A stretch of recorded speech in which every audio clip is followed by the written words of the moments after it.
అగ్నిమాపక సేవల శాఖకు 15వ ఆర్థిక సంఘానికి చెందిన 253 కోట్లు మంజూరైనట్లు ఆంధ్రప్రదేశ్ రాష్ట్ర విపత్తు స్పందన మరియు అగ్నిమాపక సేవల శాఖ అదనపు డైరెక్టర్ జి శ్రీనివాసులు తెలిపారు. ఆయన భీమడోలు అగ్నిమాపక కేంద్రాన్ని బుధవారం సందర్శించారు.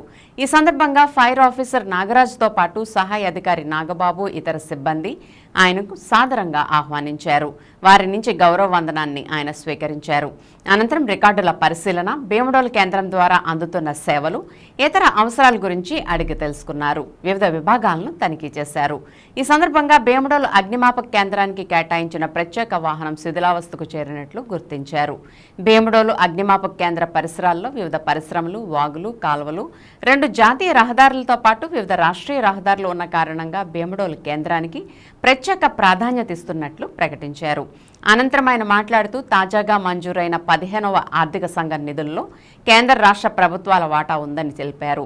వీటితో రాష్ట్ర వ్యాప్తంగా 17 అగ్నిమాపక నూతన కేంద్రాలను ఏర్పాటు చేయనున్నామని, ఇప్పటికే సేవలందిస్తున్న 35 అగ్నిమాపక కేంద్రాలను ఆధునీకరించనున్నట్లు తెలిపారు.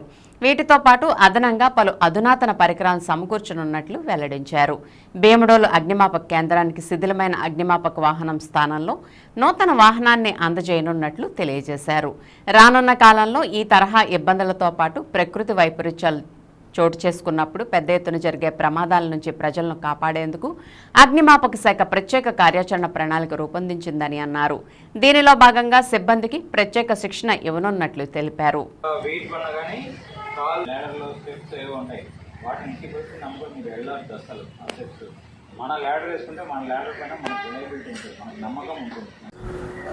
ఈరోజు భీమడోలు అగ్నిమాపక కేంద్రాన్ని ఆకస్మికంగా తనిఖీ చేయడం జరిగింది. ఈ తనిఖీలో భాగంగా మనకు ఇక్కడ ఈ భీమడోలు అగ్నిమాపక కేంద్ర పరిధిలో వచ్చేటువంటి ఫైర్ కాల్స్ని అసెస్మెంట్ చేయడం జరిగింది. దీనికి సంబంధించి మనకు భీమడోలు అగ్నిమాపక కేంద్రానికి రేపు ఫ్యూచర్లో మనం ఎటువంటి ఎక్విప్మెంట్ మనం ప్రొవైడ్ చేయాలి అనే దానిపైన డిస్కస్ చేయడం జరిగింది. సో దీన్ని దృష్టిలో పెట్టుకొని మనం ఒక కొత్త వాటర్ టెండర్ను కూడా మనకు రేపు ఫ్యూచర్లో ఇక్కడికి అలాట్ చేయడం జరుగుతుంది. ఈ ఉండేటువంటి వాటర్ టెండర్ ప్లేస్లో కొత్త వాటర్ టెండరు, అదేవిధంగా హైడ్రాలిక్ ఎక్విప్మెంటు. సో దీంతోపాటు ఎక్కువగా నేషనల్ హైవేస్ కూడా ఈ స్టేషన్ జ్యూరిస్డిక్షన్లో పాస్ ఆన్ అవుతున్నాయి కాబట్టి hydraulic rescue tools road accident జరిగినప్పుడు వెంటనే రెస్పాండ్ అయ్యి ఆ విక్టిమ్స్ను సేవ్ చేయడం కోసమని హైడ్రాలిక్ రెస్క్యూ టూల్స్ బాగా ఉపయోగపడతాయి. కాబట్టి అటువంటి ఒక చిన్న మినిస్ట్రీ వెహికల్లో ఫాస్ట్ రెస్పాండర్ వెహికల్ అని ఒకటి పెడుతూ రెస్క్యూ ఎక్విప్మెంట్ని కూడా దాంట్లో పెట్టేస్తూ ఇక్కడ ప్లేస్ చేయడానికి డిసైడ్ చేయడం జరిగింది. సో అదేవిధంగా వీళ్ళకి స్టేషన్లో మనకు వాటర్ రెస్క్యూ కాల్స్ కూడా ఎక్కువగా వస్తున్నాయి కాబట్టి ఐఆర్పీ కూడా అంతకుముందు ఉన్నాయి, అవన్నీ కండెమినేషన్ అయిపోయింది. కొత్తవి కూడా మనం ప్రొక్యూర్ చేస్తున్నాము.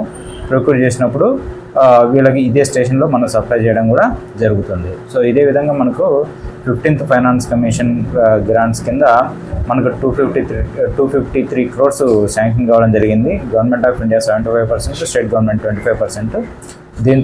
దీంతో మనము స్టేట్ మొత్తం పైన ఒక 17 కొత్త అగ్నిమాపక కేంద్రాలను, అదేవిధంగా ఫైర్ సర్వీసెస్ది కూడా మా ఎస్ఓపి కూడా ఇచ్చేస్తూ, సో దీన్ని అన్ని డిపార్ట్మెంట్స్ కోఆర్డినేట్ చేసుకొని అటువంటి అర్బన్ ఫ్లడింగ్ కానీ లేకపోతే లార్జ్ స్కేల్లో అటువంటి రెస్క్యూ ఆపరేషన్స్ కానీ రీహాబిలిటేషన్ ఆపరేషన్స్ ఏవైనా కానీ మేము అన్నిటిలో తరఫీదు పొంది సో వెంటనే రెస్పాండ్ కావడానికి తగినటువంటి ట్రైనింగ్ కూడా ఇవ్వడం జరుగుతుంది అన్నమాట.